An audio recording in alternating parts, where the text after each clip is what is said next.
Hello बच्चों, कैसे हो आप सभी। अभी तक हमने अपनी हिंदी की जो पाठ्य पुस्तक है क्षितिज, इसका पहला पाठ पूरा किया था, है ना। और इसके कुछ प्रश्न उत्तर भी किए थे।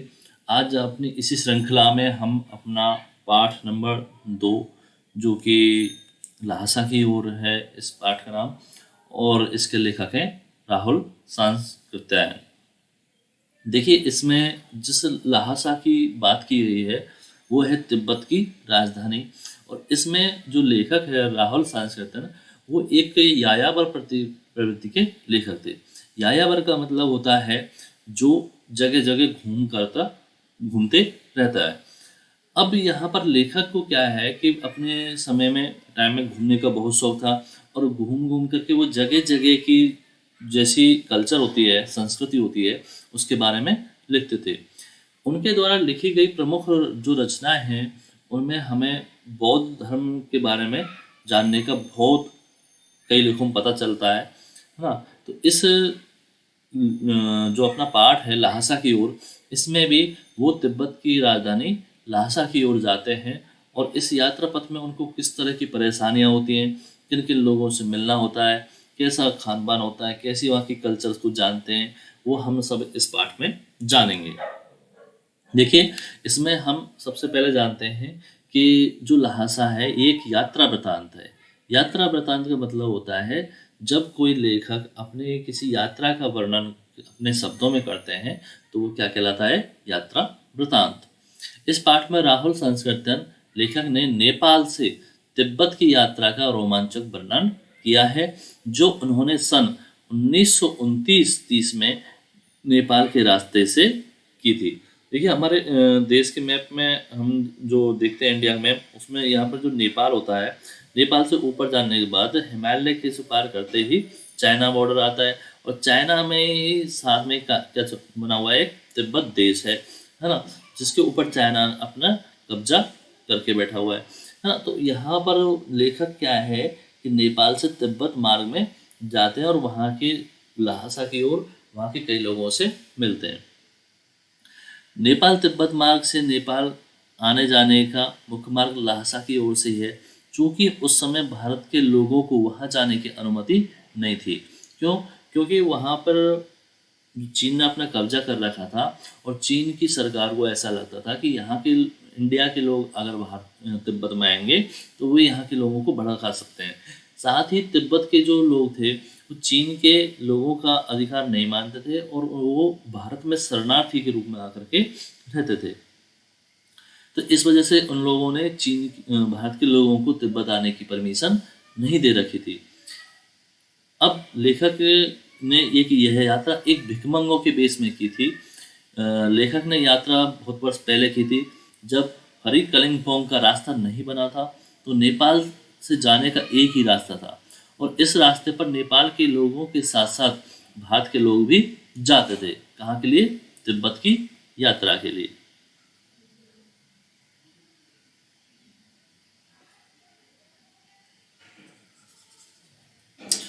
यह रास्ता व्यापारिक और सैनिक रास्ता भी था, इसलिए इसे लेखक ने मुख्य रास्ता बताया है।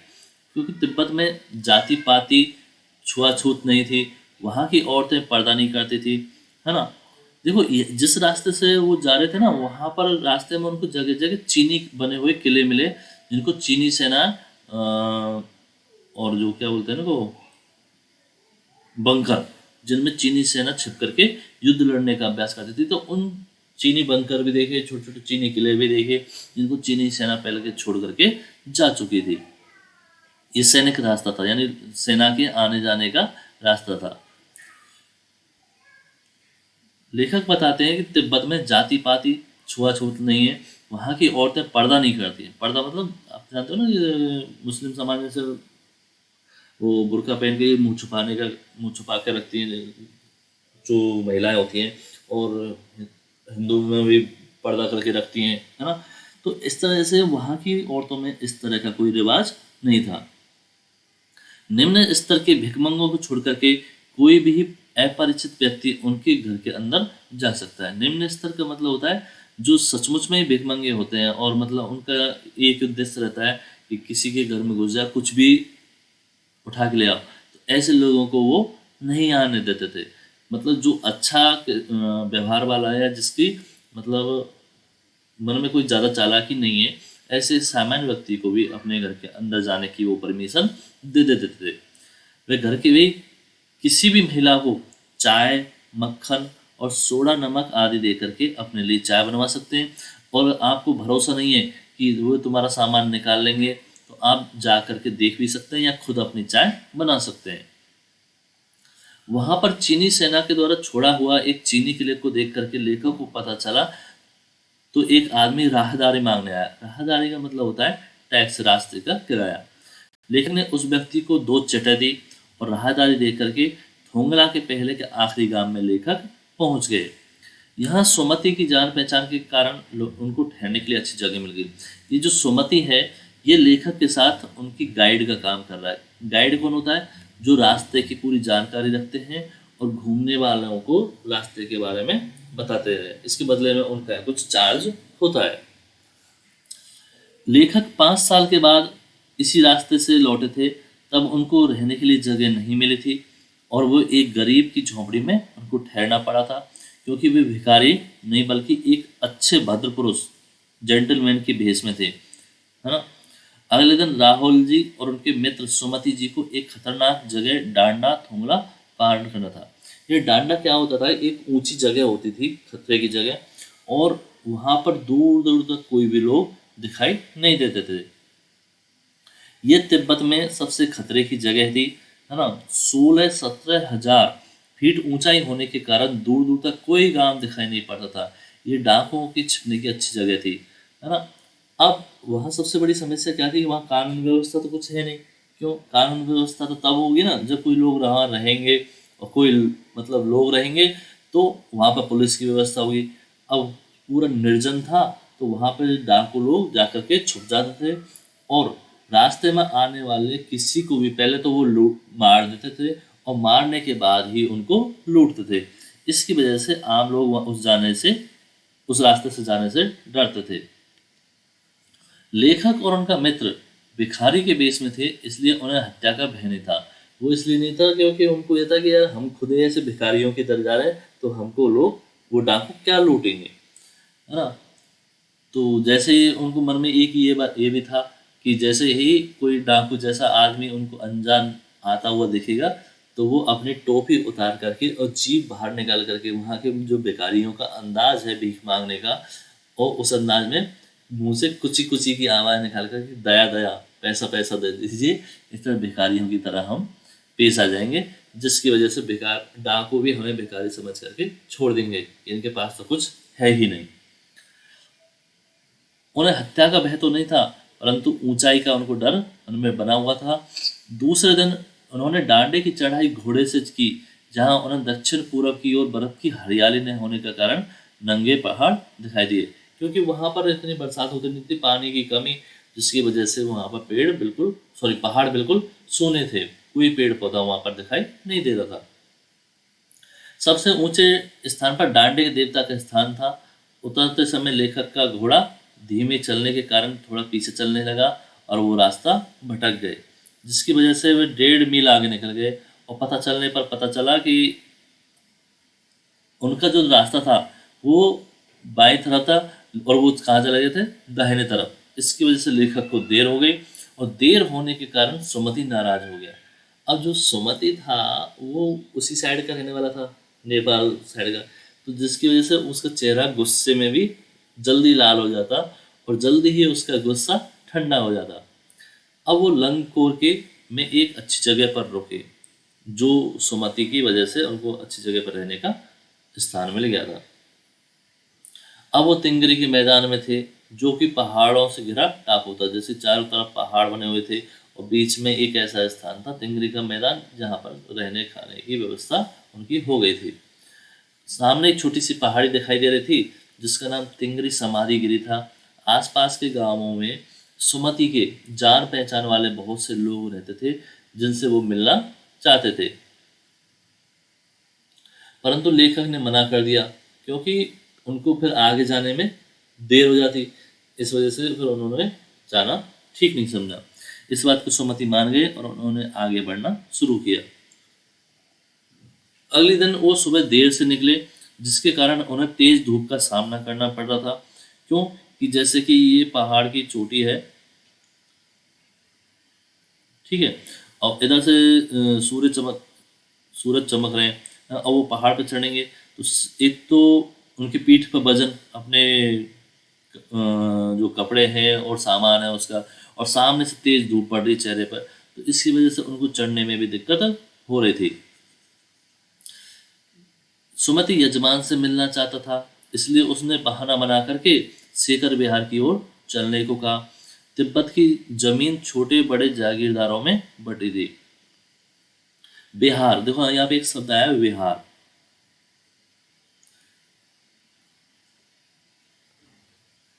ये अपना यूपी बिहार वाला वो बिहार नहीं है। इस बिहार का मतलब होता है ऐसा स्थान जहाँ पर बौद्ध धर्म के लोग अपना निवास करते हैं और अपने पूजा अर्चना करते हैं। जैसे हिंदू धर्म में मंदिर होते हैं ना, मंदिर मठ वगैरह, और मुस्लिमों को जैसे कि मस्जिद वगैरह होती है, इसी तरह से बौद्ध धर्म के लोग मानने वाले लोगों का जो पूजा स्थल होता है उसको क्या बोलते हैं, बिहार बोलते हैं। ठीक है। इन जागीरों का बड़ा हिस्सा मठों और बिहारों के बौद्ध भिक्षुओं के लिए झोपड़ी नुमा घर के अधीन था। यानी कि वहाँ के लोगों ने क्या कर रखा था कि जो बौद्ध धर्म को मानने वाले भिक्षु होते थे, जिनको हमारे जैसा पुजारी बोलते हैं, पुजारी, मौलवी, पादरी, इस तरह से, तो बौद्ध धर्म के लोगों को क्या बोलते हैं, भिक्षु। उनके लिए जमीन दान में दे रखी थी, है ना, किसके लिए, मठों के लिए। अपनी अपनी जागीर में हर जागीरदार कुछ खेती भी खुद भी करता था। इसके लिए मजदूर उन्हें बेकार फ्री में मिल जाते थे, क्योंकि वहाँ जैसे जिन लोगों के पास जमीन नहीं होती थी वो जागीरदारों के खेतों में काम करके फ्री में काम कर देते थे, बदले में उनको कुछ न कुछ सामान खेती बाड़ी से मिल जाता था। अब क्या होता है कि लेखक सेकर बिहार की खेती के मुखिया भिक्षु नमसे से मिले। ये एक बौद्ध भिक्षु जिनका नाम क्या है, नमसे। वहाँ एक मंदिर था जिसमें बुद्ध वचन की हस्तलिखित यानी हाथों से लिखी हुई 103 पोथियां रखी हुई थी, बड़ी बड़ी पोथियां, किताबें रखी हुई थी वहां पर। कहाँ पर, बौद्ध मठ के अंदर। पोथियां मोटे मोटे अक्षरों में लिखी थी। एक एक पोथी 15-15 शेर, शेर का मतलब होता है किलो, यानी एक पोथी किताब का वजन कितना था, 15 किलो की समथिंग, इतनी बड़ी बड़ी थी। लेखक वहीं आसन जमा करके पुस्तकों में रम गया। क्यों, क्योंकि उसको तो वही बौद्ध धर्म के बारे में शोध करनी थी, मतलब ज्ञान लेना था, इस वजह से उनको पढ़ने में रुक गए।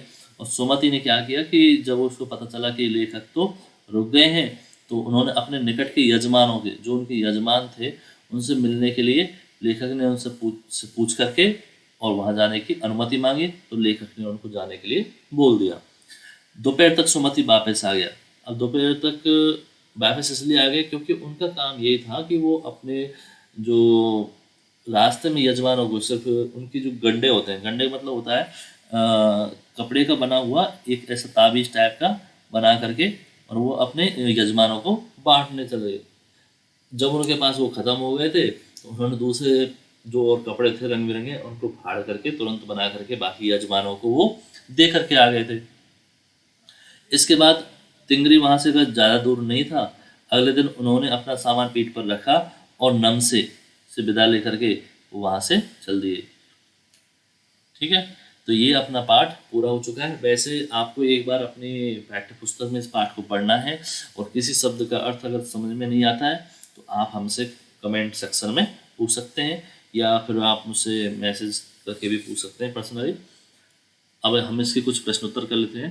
प्रश्न नंबर पहला, थोंगला के पहले के आखिरी गांव पहुंचने पर भिखमंगे के भेष में होने के बावजूद लेखक को ठहरने के लिए उचित स्थान मिला, जबकि दूसरी यात्रा के समय भद्र वेश में उन्हें उचित स्थान नहीं दिला सका, क्यों?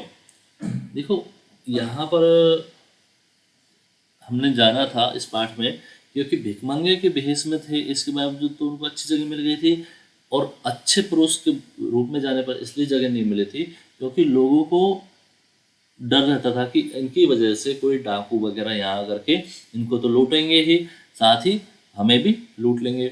और साथ ही वहाँ के लोग शाम के वक्त छंग पी करके, छंग एक तरह का नशीला पदार्थ होता है, उसको पी करके कम होश हवास में रहते हैं, है ना। वो खुद इतने नशेड़ी से हो जाते हैं। प्रश्न नंबर दूसरा, उस समय तिब्बत में हथियार के कानून न होने के कारण यात्रियों को किस प्रकार का भय बना रहता था? तिब्बत में हथियार का कानून रहने के कारण उस समय यात्रियों को डाकुओं से मारे जाने का खतरा होता था। प्रश्न नंबर तीसरा, लंगकोर के मार्ग में या साथियों से लेखक किस प्रकार बिछड़ गया, किस कारण से? तो इसका उत्तर होगा, लंगकोर के मार्ग में लेखक का घोड़ा थक कर के धीमा चलने लगा और उसने रास्ता भी गलत चुन लिया, जिसकी वजह से वो अपने साथियों से पिछड़ करके रास्ता भटक गए। प्रश्न नंबर 4, लेखक ने सीकर बिहार में सुमति को उनके यजमानों के पास जाने से रोका, परंतु दूसरी बार रोकने का प्रयास क्यों नहीं किया? वो इसलिए नहीं किया क्योंकि जिस उद्देश्य की वजह से लेखक वहाँ गए थे, वहाँ उनको बुद्ध वचन अनुवाद की हस्तलिखित बहुत सारी पोथियाँ मिल गई थी और वो उनको शोध करना चाहते थे।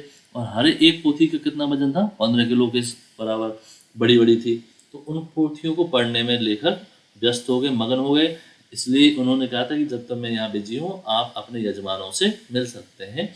इसलिए उन्होंने सुमति को वहाँ जाने के लिए बोल दिया। प्रश्न नंबर 5, अपनी यात्रा के दौरान लेखक को किन कठिनाइयों का सामना करना पड़ा था?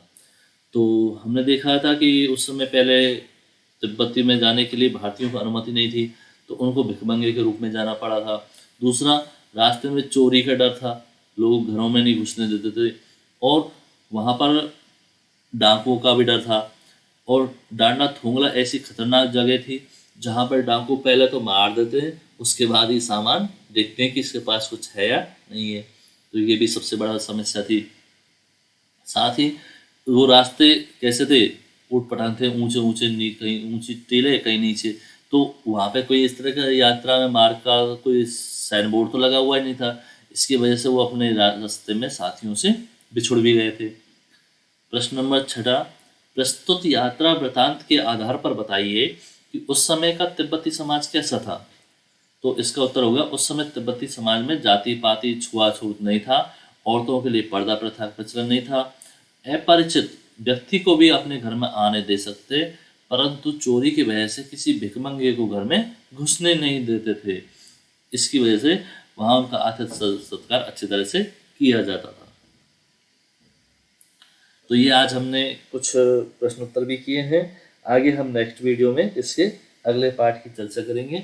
अगर आपको इस पार्ट को समझने में कोई दिक्कत आई है तो आप हमको कमेंट सेक्शन में पूछ सकते हैं, या अपना कोई सुझाव अगर देना चाहते हैं तो दे सकते हैं। और साथ ही अगर आपको ये वीडियो पसंद आया तो इस वीडियो को लाइक करना ना भूलें। साथ ही अपने साथियों को भी इन क्लासेस के बारे में ज़रूर बताएं और इस वीडियो को उनके साथ शेयर करें। और ये चैनल अगर आपने सब्सक्राइब नहीं किया है तो नीचे सब्सक्राइब का जो बटन आ रहा है उस चैनल को ज़रूर सब्सक्राइब कर लें। ठीक है बच्चों, तो आज के लिए बस इतना ही। Thank you.